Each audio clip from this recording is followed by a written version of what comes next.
Olá pessoal, vou começar um vídeo um pouco diferente hoje. Está chovendo bastante, já faz tempo que não chovia, então ainda bem que está chovendo. É a primeira chuva forte que teve em Santa Rita aí nos últimos, eu vou dizer aí, 7 meses. Então muito bem-vinda. Mas com isso eu não fui dar minha volta de moto, acabei ficando em casa. E isso foi interessante porque eu tinha um vídeo aqui para mostrar para vocês. Já faz um tempo que eu tinha preparado esse assunto, mas que eu não tive a oportunidade ainda de fazer a gravação em função da correria. Mas eu fiz uma análise aqui de diversas motos interessantes no mercado que possam substituir eventualmente a Eva, no eventual troca, né? A Eva já está com 6 anos, né? Faz 6 anos que eu tenho essa moto, ela está chegando agora a 55 mil quilômetros e vocês sabem que eu gosto bastante dela. Mas eu percebi nessa viagem que eu fiz para o Peru e para a Bolívia, que quando eu estou com 2 pessoas na moto e ela carregada na altitude, os 24 cavalos dela começam a cair, né? Falta um pouco mais de potência. E aí eu percebi que a velocidade máxima que ela estava atingindo, né, estava ficando cada vez mais baixa. Isso acabou atrasando bastante alguns trechos de viagem. E eu tenho um tempo limitado para fazer essas viagens, acabei chegando assim muito tarde em lugares, chegando à noite, coisa que eu não gosto de fazer em função da limitação da velocidade da moto, né? Então eu tive que ponderar muito bem a questão dos deslocamentos para evitar esse tipo de coisa, e ainda assim aconteceram algumas vezes, né? Então eu estava pensando numa moto mais rápida, que pudesse ter uma resposta satisfatória, né, mesmo lá nas altitudes dos Andes, e que me permitisse chegar, né, dentro do cronograma que eu tinha em mente, em função desses deslocamentos, né? Então vamos olhar aqui na tela. Essa aqui é a tabela que eu criei para fazer esse comparativo. Eu vou passar aqui por cada um desses itens com calma com vocês, salientando as vantagens, o que eu acho de cada uma das motos nessas questões todas, né? Bom, primeiro, antes de eu começar a falar sobre o que está aqui nessa tela, né, eu queria falar com vocês sobre a questão dos requisitos, né, e o foco do uso dessa moto. Bom, eu uso a moto primordialmente, né, para fazer viagens, e eu gostaria de fazer viagens longas nessa moto. Então, esse é o primeiro requisito dela, né? Mas eu também tenho, né, um uso dessa moto no meu dia a dia. Então a Eva eu uso para trabalhar, eu moro perto do meu trabalho, mas eu uso aqui na cidade onde eu moro. Eu uso ela para andar na terra bastante, e eu uso ela para viagens longas. Então essencialmente são esses 3 itens aí que eu preciso atender com essa moto. A Eva me atende muito bem na questão do uso urbano e na questão da terra. Nas viagens longas, quando eu estou sozinho, também atende bem, mas quando eu estou com a Adriana e estou com bagagem, as coisas começam a complicar quando eu estou numa altitude mais elevada. Aqui no Brasil até que vai bem também. Então esse que é o foco do uso dessa moto, tá? O requisito é conseguir manter um cruzeiro de 120 km por hora em qualquer situação, certo? Não interessa se eu estou andando aqui na planície no Brasil, ou se eu estou andando no litoral, ou se eu estou andando a 4.000 metros de altitude.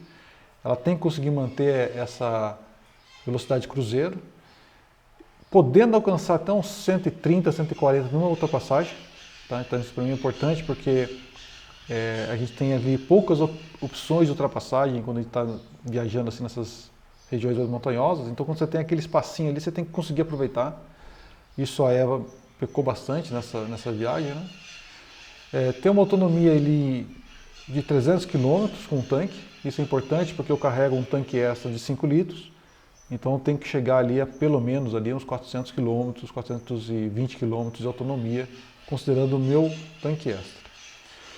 Um ponto que eu quero evitar é o pneu com câmera, tá? Então eu quero um pneu sem câmera, porque na hora que essas motos dão problema, né, furar o pneu, por exemplo, a gente acaba tendo muito mais agilidade de resolver isso usando um macarrãozinho, espeta lá na moto e tal, isso aí resolve muito mais rápido.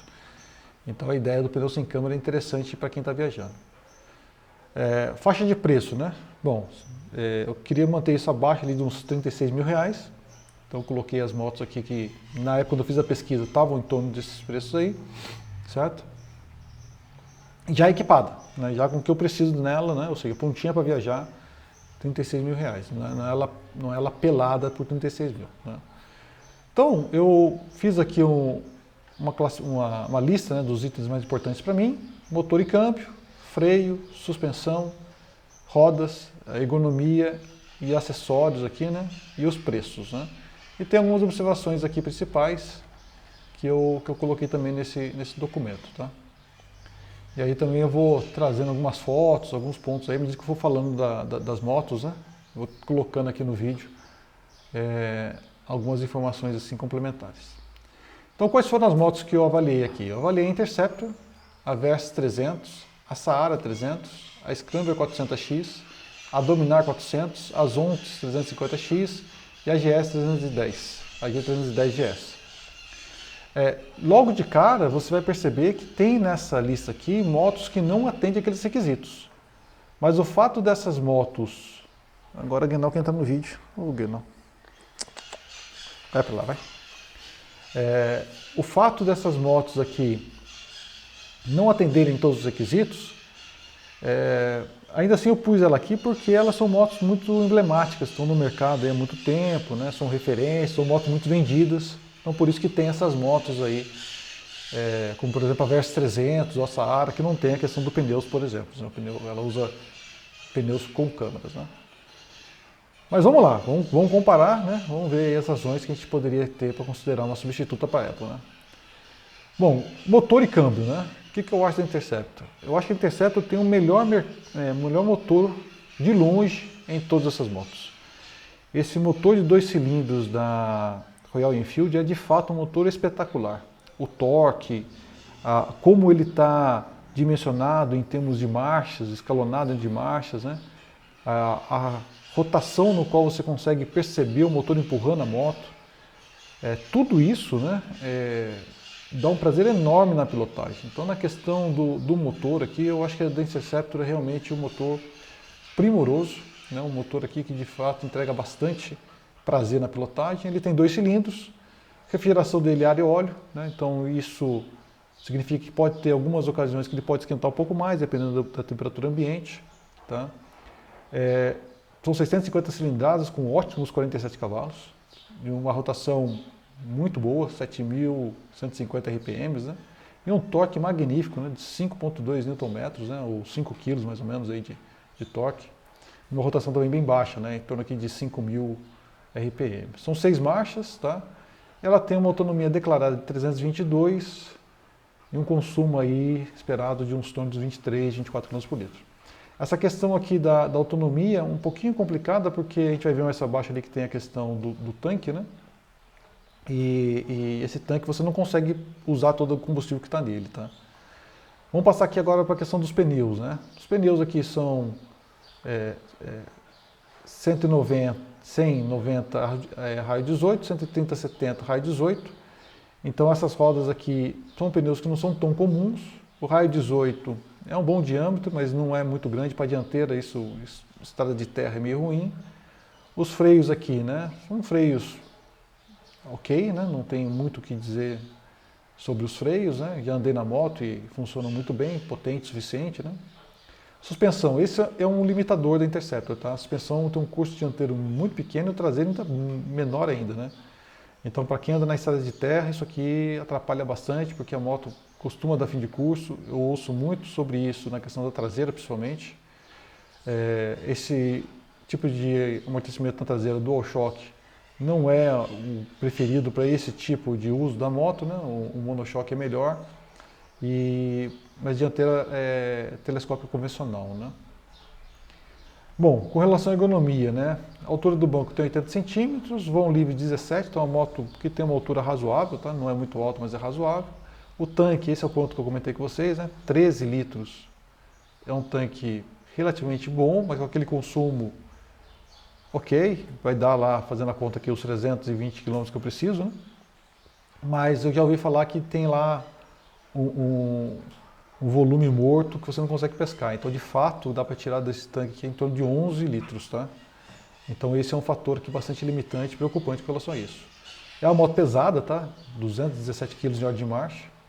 E tem alguns poucos acessórios, né? Não tem protetor de manete, mas você pode colocar isso. Protetor de motor também não tem, mas é fácil de encontrar. Não tem quase nada de eletrônica, não tem controle de tração, painel bem simples, não tem conexão nenhuma. Mas um ponto positivo, tem cavalete central, né? Tem uma tomada USB na versão mais nova agora. Não tem bolha, mas você pode colocar, né? Não tem faróis de milhas, não tem nada para pôr baú, né? Isso aí tudo tem que ser pensado, mas tem muita coisa no mercado. Não tem modos de pilotagem, tá? Quando eu fiz esse levantamento, ela estava custando 32 mil. Um probleminha aqui, né? Revisão a cada 5 mil quilômetros ou 6 meses. Então, para quem faz viagem longa, significa que vai ter que fazer viagens durante o trajeto, isso não é legal. São 3 anos de garantia e no período que eu consegui levantar aqui, os custos das revisões dariam aqui em torno de 4 mil reais, tá? Aqui só observações que eu coloquei, né? É isso que eu falei para vocês, 2 litros de volume morto, né? Teria uma autonomia de 280 quilômetros, né? E aí tem algumas coisas que nasceram ali do uso da moto, né? No test ride que eu fiz com ela, né? Fiz um test ride com a Adriana, e a ergonomia dela, por meu biotipo, não ficou legal. Achei as pedaleiras muito elevadas, eu fiquei muito apertado na moto, né? A perna muito levantada, o joelho muito dobrado. Os bancos não achei bacanas, assim, o formato do banco, né? Você desliza muito, né? Para frente e para trás. E a Adriana também não gostou nem um pouco, né? Ao ponto dela falar o seguinte, né? Que se eu comprasse essa moto, ela não iria viajar comigo. Porque ela também ficou muito apertada, né? A pedaleira muito alta. E isso traz um desconforto muito grande. Então, assim, numa voltinha que a gente deu lá de 40 minutos, ela já falou que não toparia essa moto, né? Então, assim, uma moto que no geral eu acho que ela é muito interessante. Eu acho que tem um motor assim espetacular.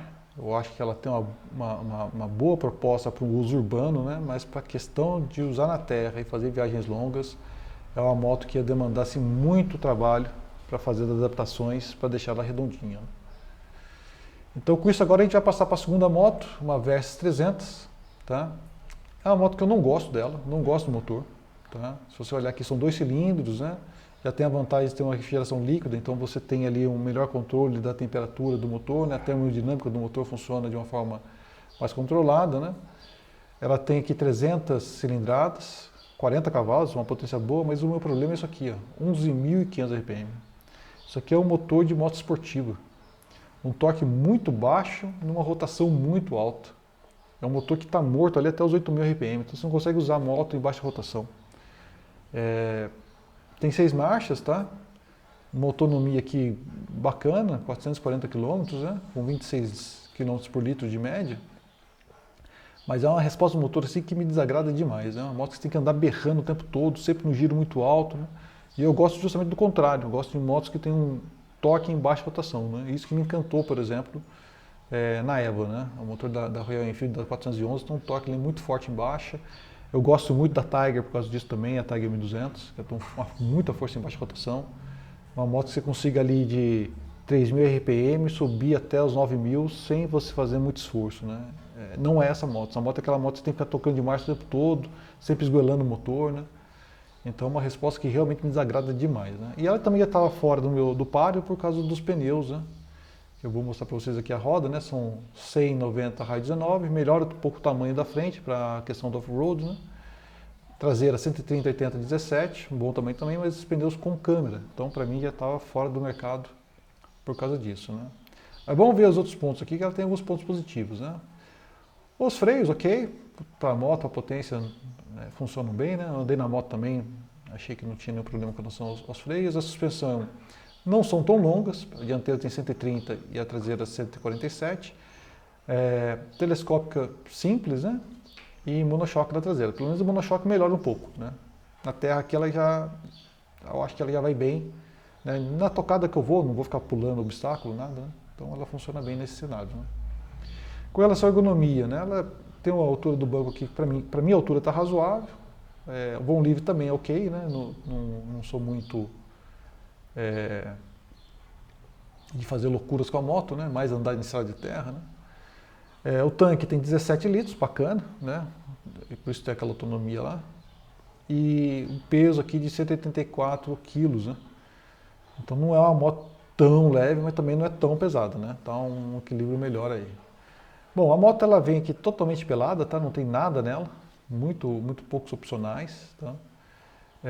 Ela tem aqui a opção de ter a tomada 12 volts, né? Uma tomada USB 12 volts, tem a bolha, isso é um ponto legal dela, né? Mas é fixa, mas não tem mais nada, né? Ela tem uma versão mais cara, que já ultrapassaria aqui o meu limite, né? Por isso que eu não pus aqui, que tem essas coisas todas, né? Ela tem farol de milha, já vem até com as malas, né? Mas aí já vai para mais de 40 mil, isso aí já não curtia muito. Aqui na questão do preço, quando eu vi estava 35 mil, né? E com 6 mil quilômetros as revisões, né? Então de novo aquele problema, para quem faz uma viagem longa de 10 mil quilômetros vai ter que achar uma concessionária no caminho para fazer a revisão, que nem sempre é fácil, né? Aqui só um resuminho que eu coloquei, né? A questão dos pneus com câmeras e o motor, que realmente é o que eu não gosto nessa moto, né?